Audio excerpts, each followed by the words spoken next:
पुणे शहरात भर दिवसा शरद मोहोळ याची हत्या झाली। शरद मोहोळ याची हत्या करणारे त्याच्याच गँगमधील लोक होते। त्यात मुख्य आरोपी साहिल उर्फ मुन्ना पोळेकर आणि त्याचा मामा नामदेव कानगुडे आहे। शरद मोहोळ याची हत्या करण्याचा कट त्यांनी अगदी नियोजनबद्ध रचला।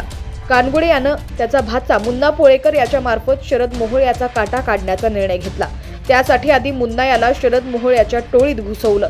मुन्ना आणि शरद मोहोळ यांचं घर जवळ होतं। शरद मोहोळ याच्या सोबत असलेल्या काही साथीदारांशी मुन्नानं जवळकी साधली।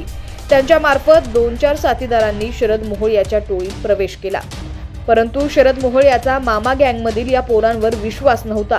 मुन्ना यानं आपलं काम सुरूच ठेवलं आणि शरद मोहोळ याचा विश्वास संपादन केला। मुन्ना यानं शरद मोहोळ याचा विश्वास मिळवल्यानंतर पुढील पावलं टाकणं सुरू केलं। त्याच्या डोक्यात सतत शरद याचा काटा काढण्याचा बेत घोळका घालत होता।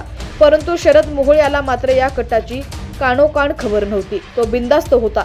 शरद मोहोळ मुन्ना याला नेहमी बॉडीगार्ड प्रमाणे सोबत बाळगत होता। परंतु हाच बॉडीगार्ड एक दिवस आपल्याला संपवणार याची खबर गुन्हेगारी विश्वातील शरद मोहोळ याला नव्हती।